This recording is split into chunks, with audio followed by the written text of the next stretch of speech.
Chapter 4: A Message from Africa. That winter was a very cold one, and one night in December when they were all sitting round the warm fire in the kitchen, and the doctor was reading aloud to them out of books he had written himself in animal language, the owl Tutu suddenly said, "Yes? What's that noise outside?" They all listened, and presently they heard the sound of someone running. Then the door flew open and the monkey, Chi-Chi, ran in badly out of breath. "Doctor," he cried, "I've just had a message from a cousin of mine in Africa. There is a terrible sickness among the monkeys out there. They are all catching it, and they are dying in hundreds. They have heard of you, and beg you to come to Africa to stop the sickness." "Who brought the message?" asked the doctor, taking off his spectacles and laying down his book. "A swallow," said Chi-Chi. "She is outside on the rain, but bring her in by the fire," said the doctor. "She must be perished with the cold." The swallows flew south 6 weeks ago. So the swallow was brought in, all huddled and shivering, and although she was a little afraid at first, she soon got warmed up and sat on the edge of the mantelpiece and began to talk.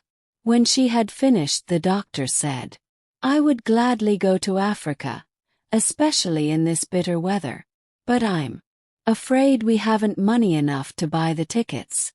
Get me the money box, Chi-Chi." So the monkey climbed up and got it off the top shelf of the dresser. There was nothing in it. Not one single penny.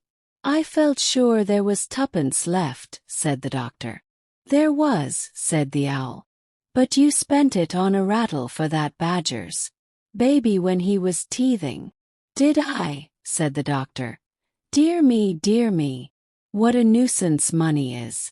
To be sure. Well, never mind. Perhaps if I go down to the seaside I shall be able to borrow a boat that will take us to Africa. I knew a seaman once who brought his baby to me with measles. Maybe he'll lend us his boat." The baby got well.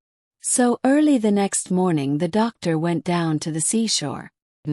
When he came back he told the animals it was all right. The sailor was going to lend them the boat.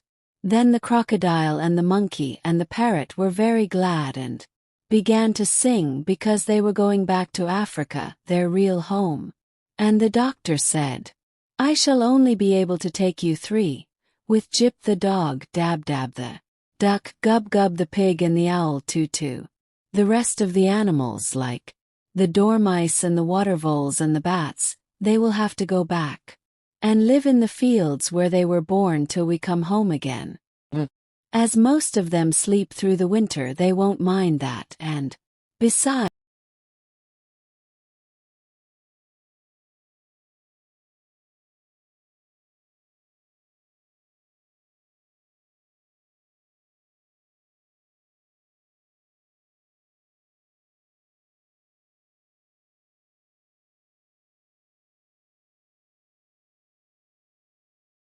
I expect the ship will have its own anchor," said the doctor. "Well, make sure," said Polynesia, "because it's very important. You can't stop if you haven't got an anchor. And you'll need a bell." "What's that for?" asked the doctor. "To tell the time by," said the parrot. "You go and ring it every half hour, and then you know what time it is. And bring a whole lot of rope. It always comes in handy on voyages." Then they began to wonder where they were going to get the money from to buy all the things they needed. "Oh, bother it. Money again," cried the doctor. "Goodness. I shall be glad to get to Africa where we don't have to have any. I'll go and ask the grocer if he will wait for his money till I get back. No, I'll send the sailor to ask him." So the sailor went to see the grocer, and presently he came back with all the things they wanted.